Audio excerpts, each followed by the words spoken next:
I'm going to be sharing 5 secret formula you need to be successful here on YouTube. So which is this. I'll try as much as possible to be legible. Somebody said the one I did before was not clear, so I'll try to make this very bold. So this one starts for content. So this content, what it actually means is the kind of videos you're actually putting out there. So people have no clear paths, they have no clear niche, they don't even know what they are actually posting on YouTube. If you ask them, what is your niche exactly, they don't know. Because somebody can wake up today and post, oh, a day in my life, I went to this place, oh God, make that kind of videos. And then the next kind of video they are making afterwards is how to make your first $1,000. Imagine, how can you move from lifestyle content to finance? Like switching niches, like you don't even know which particular niche you are. So the first thing for you to be successful here on YouTube is to have a clear niche. Yes, a clear path you want to follow. That now brings me to retention. Retention. No, don't worry. I'm going to tell you one story here. I'm going to tell you one story. When I was preparing this particular class for you guys, that story just came to mind. I was like, yeah, because I've actually been there before, but maybe not entirely true, partially true. Let me not gist you guys. Put yourself as a new wife. Whether you're a man or you're a human, or you're a woman, sorry, not human, woman, listening to me right now. Put yourself as a woman. Just imagine the thought, because I want you to be able to relate to what I want to say regarding this retention. Imagine you just got married to a man. New wife, you and your husband, you did long distance relationship. Your husband was probably in the UK and you were in Nigeria. So you guys were just calling over the phone. Hi, don't worry, I love you. Don't worry. I'm going to cook your favorite dish. You love pounded yam, right? You love a good sea. You guys have just been doing the lovey-dovey and all. And when he came, you guys just spoke about wedding straight up. You guys did not even have time to bond together, maybe to cook for him. He has not tasted your food. You did not even know if you can cook very well or not. Then you now, maybe after the wedding, you guys now went for your honeymoon immediately. So you guys were ordering food, blah, blah, blah. So after the honeymoon, you guys now came home. Then he now said, my friends just called me, and I didn't plan for this. They said that they want to come and greet me and they want to come and taste our wife food for the first time. And me myself, I've not actually really tasted your food. I want to know how how my wife can cook. Ever since we got married, we have just been going to the eatery here and there, hotel food. My wife, please, can you cook jollof rice and chicken? You are the wife. You that are listening to me right now, you are the wife. So you head over to YouTube and then you found this particular channel. You find this particular channel, Glory. Glory. That's the first person's channel. Sorry about my voice. I've said it before. I have cold. Then you find particular channel again, Mercy. They are both in the food niche. And then there is no way for you to be able to quickly go out to go and buy that food from the restaurant and bring back home, because you know that you don't really know how to cook jollof rice and chicken. So you now said, okay, let me just head over to YouTube. Let me see if I can actually see a video there that I can actually see and copy. You have limited time, only for you to get to Glory's page. And then you see that she has a video on jollof rice and chicken that your husband requested for. You clicked on that video. And when you clicked on that video, the next thing she was saying was, hi guys, welcome back to my channel. It's your girl Glory. Yeah, if I just found my channel for the first time, please do what to hit on the subscribe button, do what to like. Don't worry guys, I'm gonna be showing you how to cook jollof rice. Do you guys know that jollof rice is actually blah blah blah blah blah blah blah blah blue? And you don't have all that time.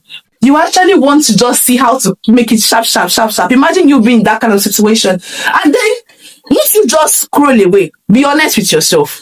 Will you spend time listening to all of that? Who is interested in that? Nobody. Like, nobody, actually. So, you just scroll up. And when you scroll up, there's something about YouTube. If you make a research, if you search for something, it will give you several options, not just one option. Then you scroll up and then you find Mercy. Then Mercy has a video on jollof rice and chicken.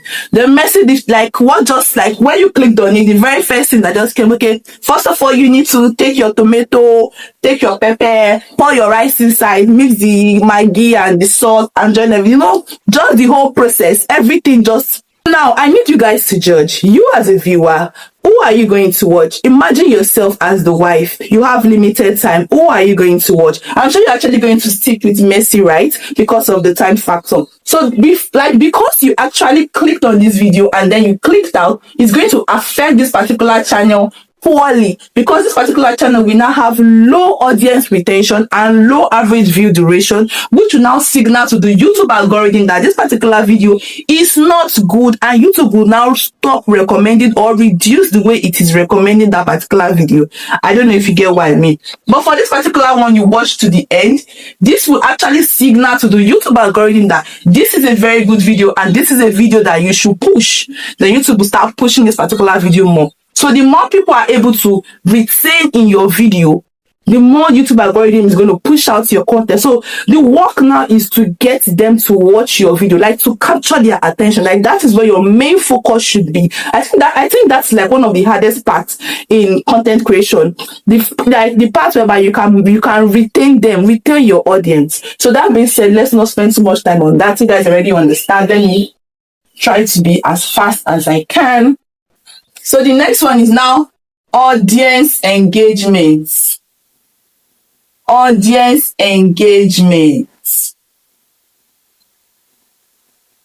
Yeah, so audience engagement. This is where you actually tell your viewers, because YouTube like this thing whereby people are liking, commenting, sharing, that engagement. Even though people are watching your videos, if they are not engaging, it's not signaling to the algorithm. So this is you training the algorithm. It's not signaling to the algorithm. So for this audience engagement, what you can do to trigger it, sometimes you can put a pinned comment. Not just pinned comments, you can ask them to like, ask them to share, ask them to subscribe. Yeah. So for the F, which is the frequency of, let me just say frequency. Let me speak wrong English. So this frequency has to do with how you upload, your upload schedule.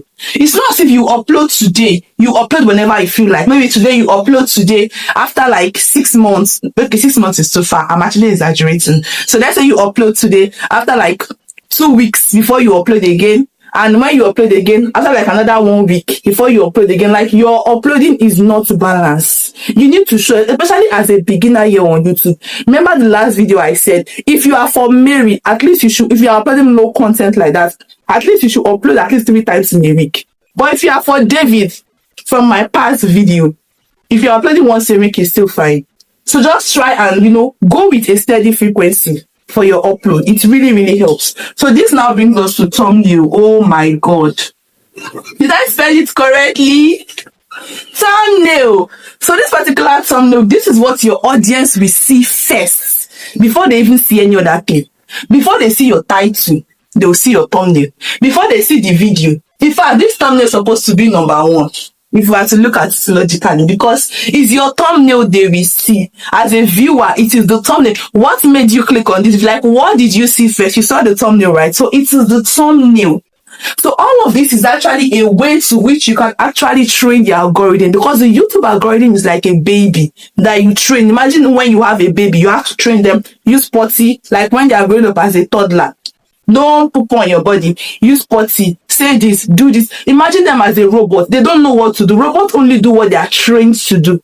So imagine just imagine YouTube algorithm as a robot or as a baby that you have to train.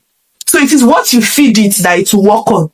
So if you are not feeding it, if you are not training it, it will just be there, be useless to you. And then you'll be thinking that, oh, YouTube 18, YouTube not like me. You need to train the algorithm. So if you're doing this 5 formula, if you're doing this in your YouTube channel, see, you don't need any, how should I say it? You don't need any foreign body, but you don't need any magician to come and do something extraordinary again for you in your channel, because you're already doing the right thing that is needed. Honestly, like you don't need to go and be going extra mile.